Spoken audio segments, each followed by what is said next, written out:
Welcome to Sliders Beers, and this is where I try beers you may find in your local Walmart or other places in America, but you might not know whether to try them or not.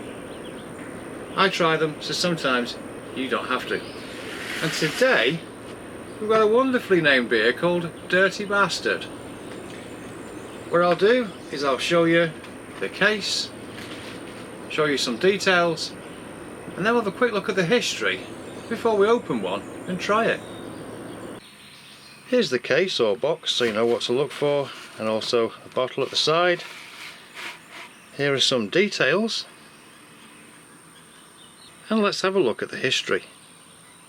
Founders Brewing Company was created in the mid-1990s in Grand Rapids, Michigan by Mike Stevens and Dave Engbers, who were enthusiastic home brewers.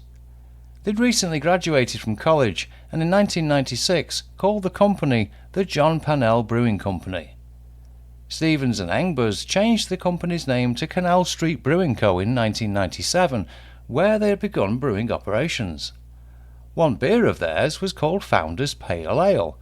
Drinkers thought Founders was the name of the brewery, and so they changed the name of the company to Founders. In the 2000s, they expanded operations to a facility on Granville Avenue in Grand Rapids and expanded production to 340,000 barrels per year. During those years, they had also expanded distribution to 37 states. By that point, they were the 17th largest craft brewer. In 2014, they doubled production within a $35 million improvements program, but that same year sold a 30% stake in the company to Mexican company Majau San Miguel, which removed them from the list of craft breweries.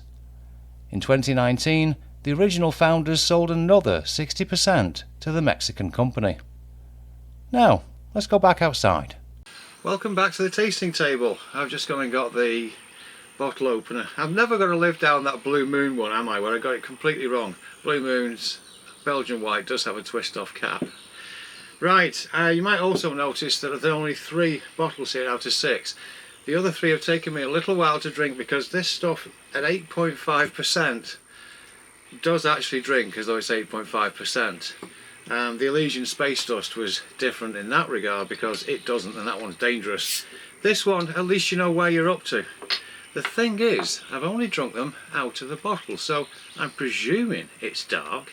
If it's a Scotch type ale at 8.5 and there's a fair amount of malt gone on, this should come out dark. Well, today's glass of choice to find out is this one from the Superior Bathhouse Brewery in Arkansas. Got this a couple of years ago. Let's see how this pours. And it is indeed dark. There's no immediate smell. Oh, an interesting dark foamy head going on here. I am pouring this a little wrongly for the style of glass. I'm used to like a half pint straight. This is more like a Belgian glass. Well, that is interesting. I can smell the malt from here. Oh, I can smell... It smells like you don't want to smell when somebody comes to you in the morning. You know, that very much beery smell of the night before. It's not unpleasant, but it's got that kind of smell. I'll show this nearer to the camera now.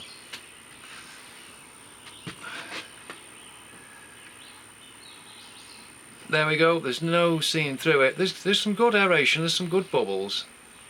This is quite the dark head, and of course it is a darker beer. Now, as it says on here, rich caramel notes and a malty sweetness.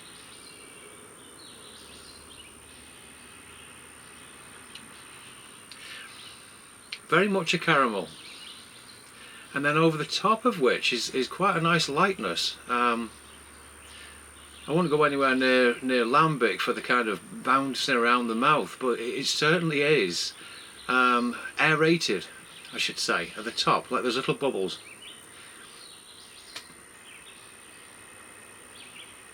It is indeed quite complex.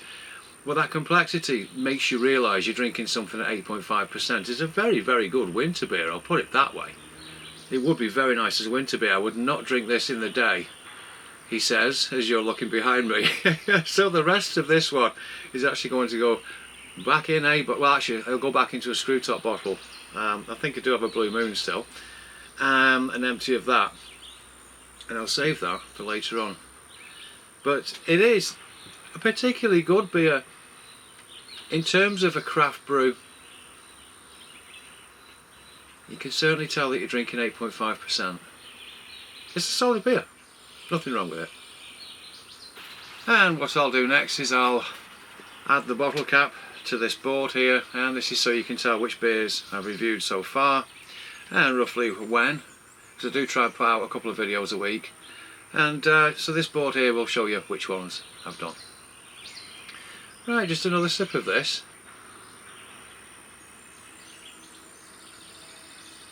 Yeah, I enjoy those bubbles too, they're unexpected.